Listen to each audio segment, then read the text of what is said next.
folks, good afternoon and welcome to Destinations Louisiana. That's going to be our February 2022 Destinations event with our Inspired Living branded program, Destinations. So we're very glad you could join us today for this cooking and this food demo.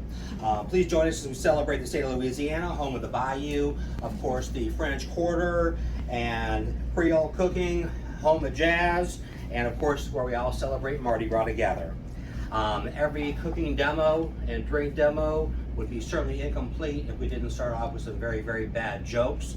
So, with that being said, what is the loneliest place in all of Louisiana? I heard something. I guess the Bayou, but Bayou Self. That was good. The crowd goes mild. My favorite kind. I like that one. How long does it take to get from Louisiana to Alabama? One Mississippi.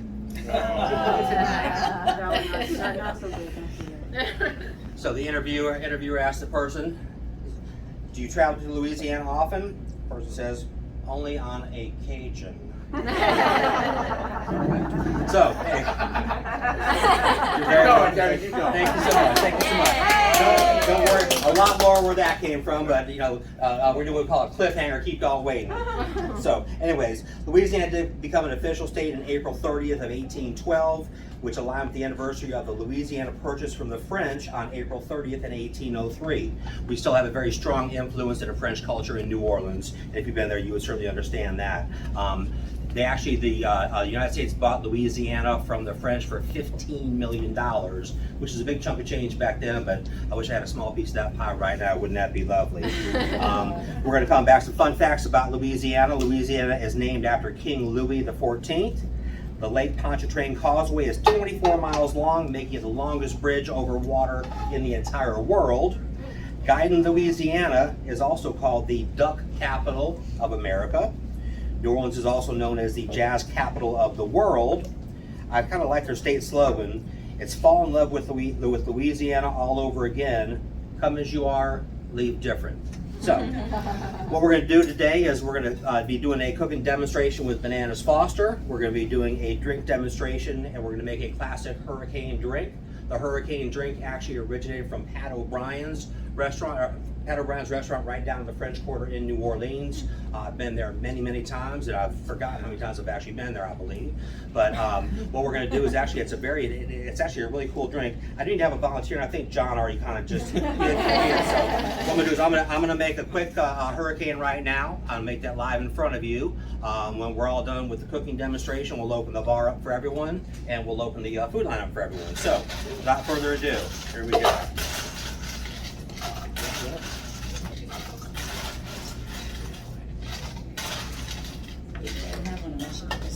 So, classic hurricane is going to have 4 kinds of rum in it. So, first one going to be a dark rum. Second one going to be a light rum. Third one is called a passion fruit liqueur, also a part of the rum family. Gives that beautiful flavor. 151, final ingredient, but we're going to float that. So we're going to float that at the end, so you'll see what that looks like. So here we go. Fun ain't over yet. A little bit of orange juice. Is this a gesture? Yeah. A little bit of cranberry juice. A little bit of lime juice.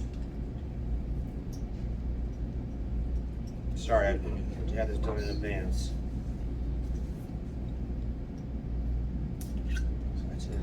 That's part I've ever had in my life. It continually makes me look good. A little splash of lime juice in here like this. Boom. Now, if you recall, on our January Destinations drink demo, we did a California Sunset, and that was actually a layered drink. However, the way the hurricane is set up is this is actually meant to be tumbled back and forth. So we go like this. You really can. You want to give this a good 2 or 3 times to get those flavors to really meld nicely. comes the fun part. We're going to float this. 151 rum goes on top. We're not going to We're not going to come back and tumble it from there. Gorgeous, sun-kissed orange for a garnish. And voila, that's how you make a classic hurricane drink.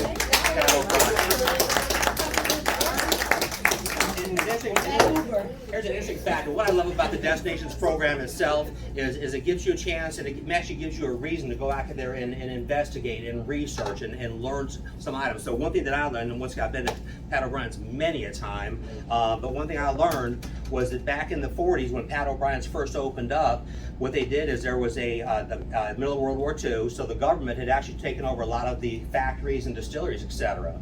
So there was a severe shortage of whiskey and rye. So, but coming from the Caribbean was all this rum coming in.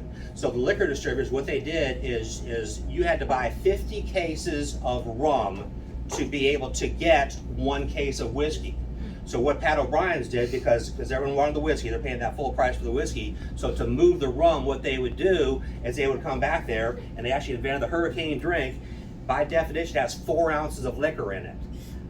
And actually the liquor being rum. So 4 ounces of rum every time they sold one. That's how they would move those 50 cases of rum to be able to buy that 1 case of whiskey. So I thought that was very, very interesting. So I'm going to talk a little bit about bananas here, and then I'm going to turn it over to Chef Craig. So bananas, they do contain a very fair amount of fiber and several antioxidants. They are rich in soluble fiber.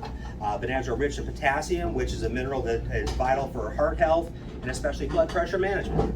So without further ado, Chef Craig will tell about the history of Bananas Foster. Sure. And we're going to start cooking.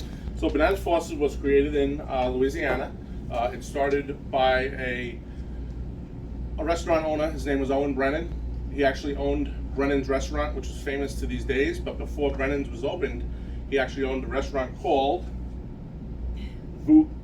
Vucar, and that is actually where the dessert was invented, with the chef there, and I believe it was either Owen Brennan's wife or mother, sister. There you go.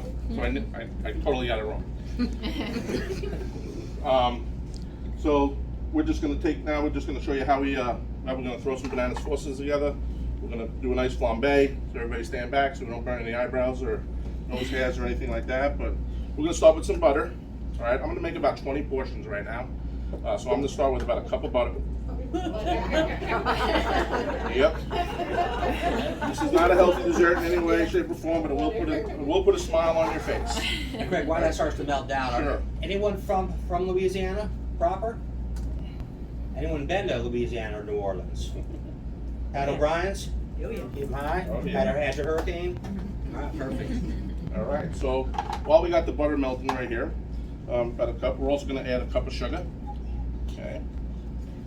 And we're just really are. Don't worry, it's going to be nice and tasty. All right. We're going to melt this down. This is going to almost caramelize. It's going to cook down, come together, emulsify.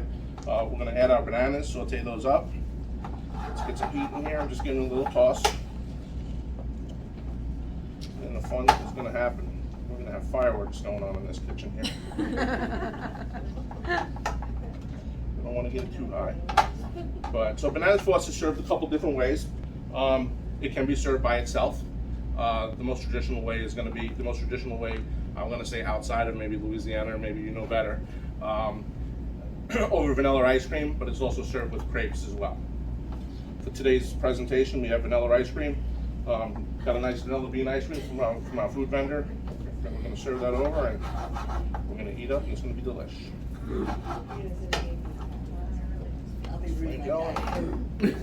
Does anyone know what the difference is between a zoo in Louisiana and a zoo anywhere else? The zoos in Louisiana have the name of the animal, and there's a recipe for that animal right next to it. Is that true? That's true. Y'all didn't know, just And the brown sugar. and also just so y'all know, Together. I actually lived in Belle Chase, Louisiana for just short of 3 years. I moved there right before Mardi Gras came around, so I am certified and qualified to tell Cajun jokes. So, card-carrying member. For those of you who really can't see it, the table's probably a little bit too high, but we got a nice golden brown color on this. We're just going to cook it down a little bit more. We're going to add about 10 bananas worth. And for the purposes of this demo, the bananas are served many different ways. We can quarter them, we can cut it in half. I feel for the residents that we're serving, these are bite-sized pieces, so it'll be nice and easy for them to eat. And folks, one of the beautiful things about Destinations, once again, is I never forget the only reason that I'm talking to you folks, and so is Chef Craig. I have a room full of people right now. Those who will be watching this on YouTube to get an idea how they will do their February cooking demos. But the only reason that we're here right now is because the residents, our moms and dads, chose to move into one of our communities. This is really a really neat way and a great program, once again, inspired living branded program to come back and give back to our moms and dads and make them feel special. And it's all about kind of changing up the daily patterns, doing something different, something exciting, learning new things, and once again, doing some research. So I've already added my bananas, but just to give you a little technique, I've actually peeled about 3/4 of banana peel off. We're just going to give it a little slice. Just to be careful not to cut through the peel. We don't want to take it with any fingertips.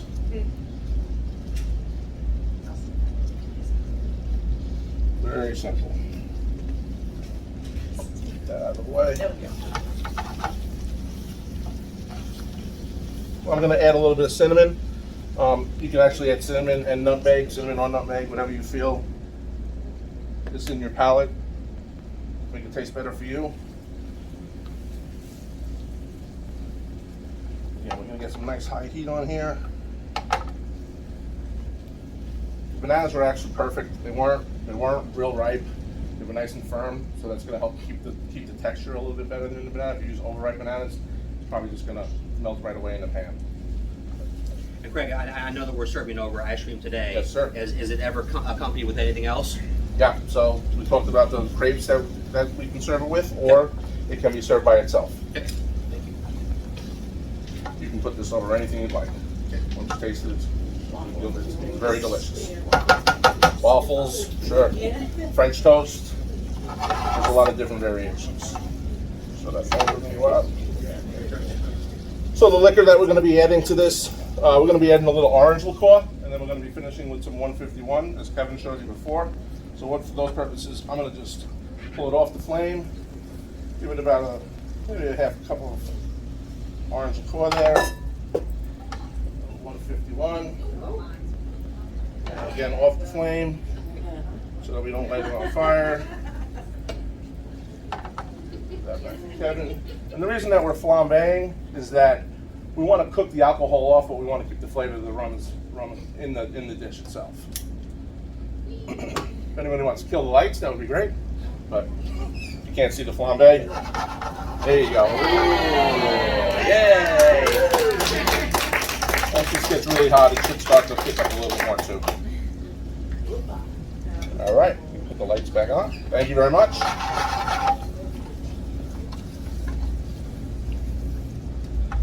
Now, one thing that we did forget here, and it's very important at the community level for all the EDs and the resident engagement directors watching this on YouTube, is to make sure you have a fire extinguisher next to you. Absolutely. So, apologize that we didn't have that. All right. So we're actually finished. Bananas are nice and cooked down. They're starting to wilt. And we're going to scoop some ice cream. Kill that.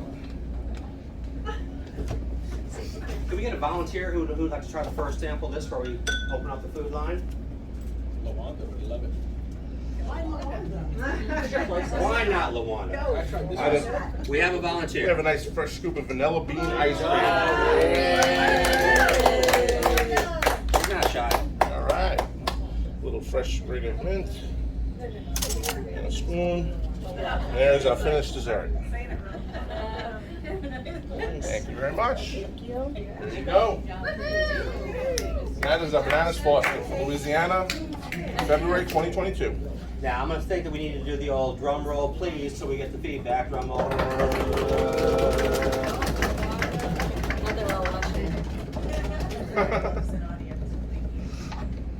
Good. All right. We got thumbs up. We are good to go. Yeah, and please, I told y'all the jokes aren't good, and they're supposed to be not that good. So it wouldn't be a Louisiana celebration if we didn't throw some beads out to our friends. So again, this is our destinations, February 2022, the great state of Louisiana. Great state of Louisiana, and look at that. My daughter's actually supposed to be on a boat tomorrow for Gasparilla, so she found out, who am I going to? And so she found out that I think it would be 20 knot winds and about 35-degree weather. So listen on that one more time. There we go. All right, Wendy, what did we forget? Wendy O'Connor, our VP of Resident Engagement. All right. I think Wendy just said the food table's open, the bar is open. Come on down. Come down and enjoy.